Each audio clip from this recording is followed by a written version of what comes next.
नमस्कार, आप देख रहे हैं खबरिया डोज और मैं सलोनी शिवा। अगर आप इनकम टैक्स के नाम से अब तक घबरा जाते थे और नोटिस और स्क्रूटनी से डर लगता था, तो वित्त वर्ष 2026 और 27 का बजट आपके लिए वाकई राहत लेकर आया है। वित्त मंत्री निर्मला सीतारमण ने इस बजट में साफ संकेत दिया है कि सरकार अब टैक्स पेयर्स को डराने की नहीं बल्कि उन पर भरोसा करने की नीति पर काम कर रही है।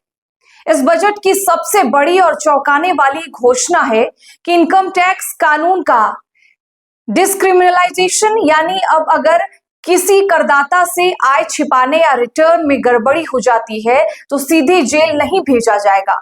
ऐसे मामलों में अब जेल की जगह सिर्फ पेनल्टी भरकर मामला निपटाया जा सकेगा। यह बदलाव 1 अप्रैल 2026 से लागू होने वाले नए इनकम टैक्स एक्ट का हिस्सा होगा। सरकार का साफ कहना है कि टैक्स सिस्टम पारदर्शी होना चाहिए, डर पैदा करने वाला नहीं। इतना ही नहीं, जिन लोगों के पास विदेशों में अघोषित संपत्ति है उन्हें भी सरकार ने एक मौका दिया है। एक डिस्क्लोजर स्कीम लाई जाएगी जिसके तहत अगले 6 महीने के भीतर लोग अपनी विदेशी संपत्ति की जानकारी देकर मामले को साफ कर सकते हैं। अब बात आम आदमी की जेब की। अगर आप विदेश घूमने का प्लान बना रहे हैं या बच्चों को पढ़ाई के लिए बाहर भेजना चाहते हैं तो यह बजट आपके लिए खुशखबरी लेकर आई है। जी हाँ, पहले विदेशी टूर पैकेज, शिक्षा और मेडिकल खर्च पर टीसीएस 5% से लेकर 20% तक था, जो बजट बिगाड़ देता था। अब सरकार ने इसे घटाकर सीधा 2% कर दिया है, यानी विदेश यात्रा और पढ़ाई अब पहले से सस्ती होगी। रिटर्न फाइल करने वालों के लिए भी अच्छी खबर है। अगर रिटर्न भरते समय कोई जानकारी छूट जाती है तो अब उसे सुधारने के लिए ज्यादा समय मिलेगा।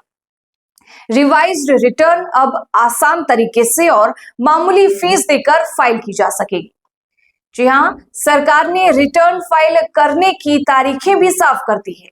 ITR 1 और ITR 2 भरने वालों के लिए आखिरी तारीख 31 जुलाई होगी, जबकि नॉन ऑडिट बिजनेस और ट्रस्ट के लिए 31 अगस्त तक तय की गई है। छोटे करदाताओं के लिए लोअर या नील TDS सर्टिफिकेट की प्रक्रिया अब पूरी तरह ऑटोमेटिक होगी, यानी अब अधिकारियों के दफ्तरों के चक्कर लगाने की जरूरत नहीं पड़ेगी। प्रॉपर्टी खरीदने वालों के लिए भी राहत है। अब NRI से प्रॉपर्टी खरीदते समय TDS काटने के लिए अलग से टैन नंबर लेने की जरूरत नहीं होगी। साथ ही फॉर्म 15G और 15H की प्रक्रिया भी आसान कर दी गई है।